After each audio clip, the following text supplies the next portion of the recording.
Bonjour à toi chers spectateurs et bienvenue dans Découvre Artiste, l'émission qui parle de cinéma mais surtout de ceux qui font le cinéma. Et aujourd'hui on va parler d'un univers que j'aime beaucoup. L'univers du cinéma bis, l'univers du cinéma qui part un peu en couille, l'univers du cinéma d'exploitation qui peut parfois frôler avec le nanar, mais dans tous les cas c'est un pur bonheur de regarder ça parce qu'on va parler d'un immense acteur.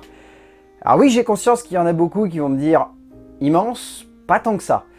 À mes yeux, il représente tout ce qu'est le cinéma d'exploitation et de bis à l'américaine le plus pur possible.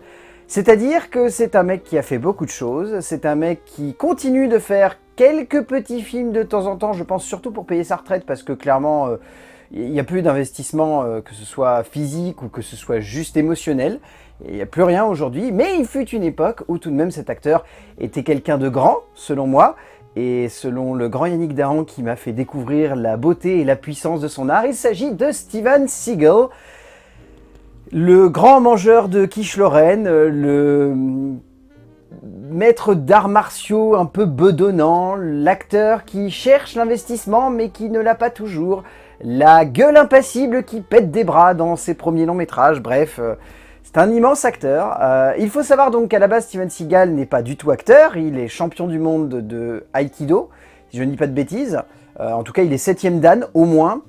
Et c'est le seul étranger, en tout cas c'était le premier à l'époque, qui avait ouvert un dojo de Aïkido au Japon. Ce qui est tout de même, voilà. Il faut savoir qu'au début, il a commencé en tant que... régulateur de combats d'arts martiaux sur quelques films. Je crois que j'ai vu The Challenger et Jamais plus jamais, le James Bond avec Sean Connery qui n'est pas vraiment estampillé de la saga James Bond officielle.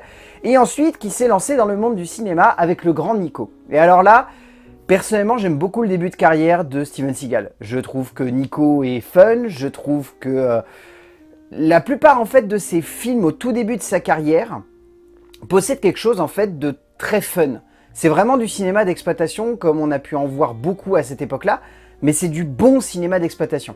C'est du cinéma d'exploitation qui, certes, sait que ça va pas être foufou, que ça va repomper des scénars qu'on a déjà vus, qui va pas forcément chercher l'originalité, mais Piège en haute mer est amusant, par exemple. Moi, j'aime bien Piège en haute mer. J'aime beaucoup Nico. Nico, ça fait partie de mes petits plaisirs coupables.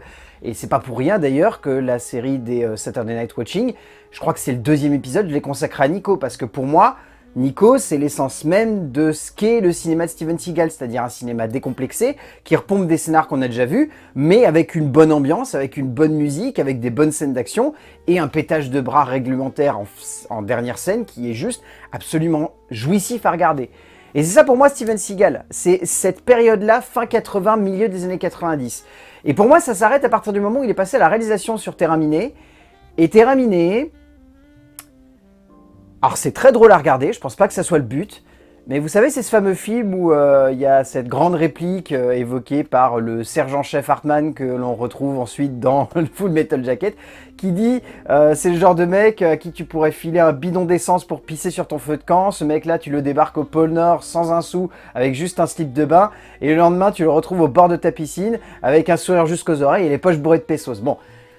Le film est ce qu'il est, c'est-à-dire vraiment un pur délire, un pur bonheur à regarder, mais à ne pas prendre très au sérieux. Et pour moi, c'est à partir de là, en fait, que la carrière de Steven Seagal va rapidement virer au n'importe quoi.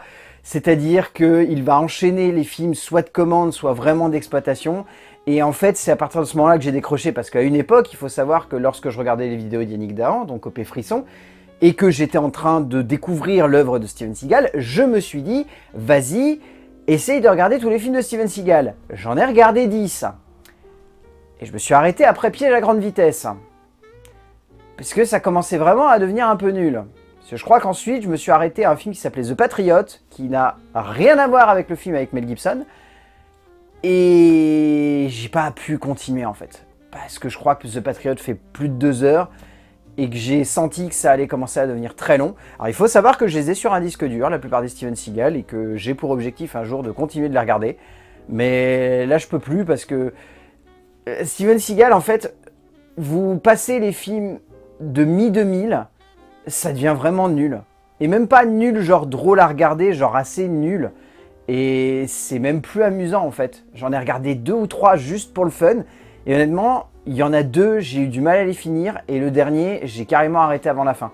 Et ça m'arrive quasiment jamais, mais là je me suis dit, je suis chez moi, je vais pas non plus regarder ce truc-là, et honnêtement, c'est pas faisable.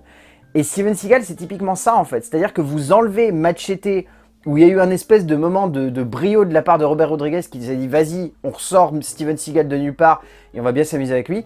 Mais sinon, Steven Seagal, sa carrière, elle est finie, hein. La plupart de ses films, maintenant, il les tourne en Europe de l'Est. D'ailleurs, aujourd'hui, avec le contexte politique, tu m'étonnes qu'il peut plus faire de films. Il a plus d'endroits de tournage parce qu'ils sont bombardés, les lieux de tournage.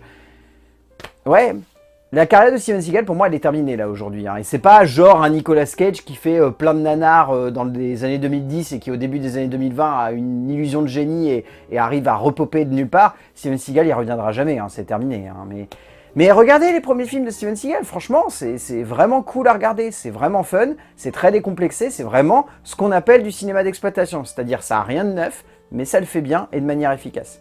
Donc encore une fois, voilà, cette petite vidéo est là pour vous inviter à plonger dans l'univers de Steven Seagal, mais là pour le coup, je mets un bémol, pas trop non plus, parce que vous allez perdre votre âme au bout d'un moment. Donc voilà, arrêtez-vous au milieu des années 90 et ça sera bien. Voilà, j'espère encore une fois que vous aurez eu quelques petites clés pour découvrir un artiste. Et n'oubliez pas ce que je vous dis à chaque fois, on se retrouvera la semaine prochaine pour découvrir un nouvel artiste et surtout ce qu'il a à nous dire du cinéma.